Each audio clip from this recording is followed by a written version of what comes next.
Before I get into the painting side of things, or the weathering side of things, one or two have asked me how I actually made the retaining wall, and more recently Jimmy has asked me. Jimmy from Aero B58 is his channel, and Jimmy, I hope I've pronounced that properly, mate. So yeah, if you haven't got onto Jimmy's channel, get onto his channel there. He has a lot of good clips popping up from time to time, and a great little layout there. Jimmy asked how I made the retaining wall, or where I got the retaining wall from. I mean, I made it myself. I've got the, this is 3mm, I think, 3mm MDF. So I got it in 1200 by 600 sheets, so 4 foot by 2 foot sheets. And simply cut it into the width that I was after, which was that width there. And then score lined, or the piece of wood. Now, that was a trial and error bit, because I know that to cut 3mm MDF takes about 6, maybe 7 good scores out of a sharp hobby knife. So the scores that I did on this was about 3 scores on that. Really what I wanted to get was, I needed to get it deep enough so that a black wash would go in between the score lines, or a weathering medium of some kind. I just wanted to post this video. It's not so much a how-to, it's just me doing a little bit of work here that might help you with some ideas on how to do some bits and pieces of weathering. First of all, I've sprayed this area along here with this product here, Testors spray lacquer. And of course, everyone who works on plastic models and weathering models out there will already know this, but you spray the surface with the lacquer. Then what I'm using to just create some fine rust marks in the concrete walling here, where the concrete might have chipped away and the Rio behind is getting some of the air or the salt air and rusting, having some rust marks when it rains, and also some extra black marks as well. This is what I'm using here. So 3 different colours: snow, soot and rust. The snow, obviously I've got no snow on my layout, but that could probably come in handy for lime smears. I don't know what you call them, but the lime that comes out of concrete as well. That you sometimes see lines of white on concrete, especially when it's been very wet. Could come in handy for that. At the moment I'm just using, really just testing the rust. So I'll show you how that works, as long as I can get the unit open. It's actually a lot like what you would expect makeup to be like. In fact, the applicator, from what I've seen, looks exactly the same. So it's a case of you just get enough of the rust.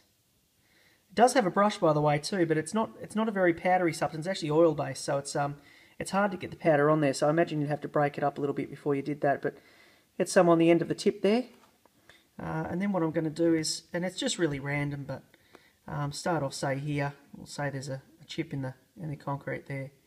I'm going to put on a dark section, and then as I go down further, it actually sort of peters away a little bit, washes away as it goes down further and gets lighter and lighter. You can sort of see that there. And then the idea after that, which I haven't tried yet, but I assume it's going to work, is to put a little bit of black over it as well, and just blend it in a little bit, bed it in. The black also, which I haven't done yet, but I wanted to put a bit more up here. It's coming down. There's rain streaks and where the embedded dirt in the concrete streaks down with the rain. But as I say, I haven't done that yet. I'm just playing around with that as we speak. And but yeah, from what I can see so far, quite a good product, and actually adds a lot to it. As you can see, potentially take me quite a while to do fine detailing along here, but I think as a general idea, that's I mean, yeah, okay, with a little bit of dulling down and whatnot, but that's kind of the idea that I was looking for. So just these rust streaks here with it's an old concrete wall and it's a bit worse for wear, and as usual, no one's really upkeeping them or anything like that, so they're left to go to a bit of rack and ruin, really. But And that's better. See, that sort of accentuates it a little bit more. Black bit of black on that one. The white's actually quite a good little colour there as well. As you can see, I'm just putting a little bit of sort of like a lime wash detail in there, as I mentioned before. Just sort of coming down some of the grooves. So this is what the wall looks like after I've done some weathering. I haven't finished yet, but there's the rust marks along there, a bit of the black up there. We come along here and you can see where I've done some of the lime washing along the grooves there. And we come across here and we see whoa, wait a second. What's this, Graham? What's this poster here, mate? I managed to track it down for you. You gave me the challenge and I said, all right.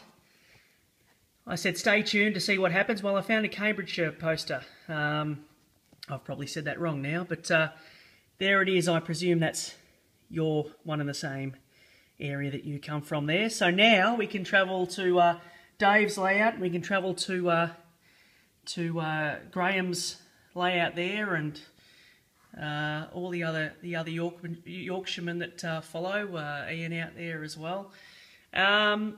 So yeah, there we go, Graham.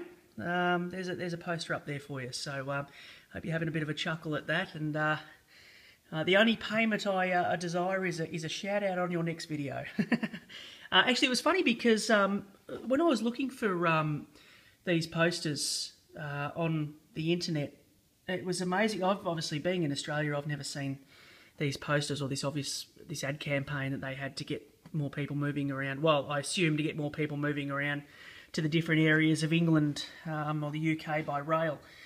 But there's so many places on that particular campaign. I know Dave said that, or Dave intimated that it sort of brought back memories seeing these posters. And so out here in Australia, we don't have the same sort of rail network that you guys in the UK have. So unfortunately, otherwise I'd never spend any weekends at home.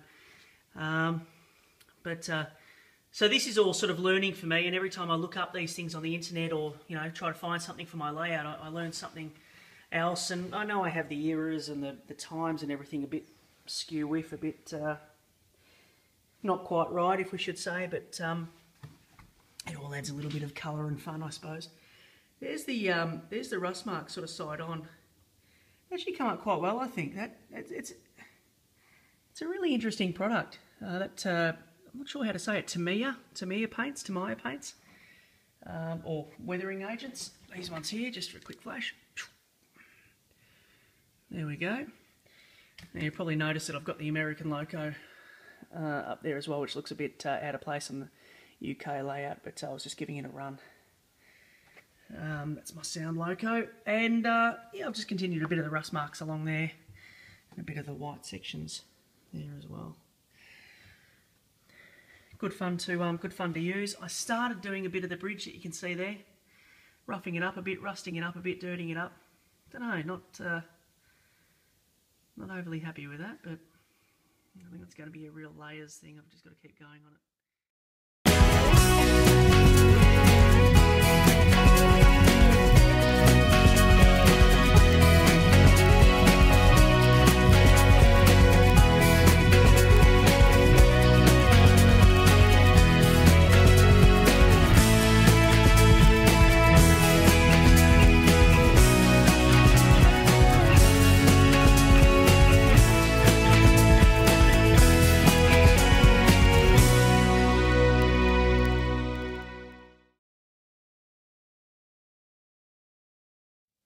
Alright guys, have fun with whatever you're doing, and I will catch up with you soon. Cheers.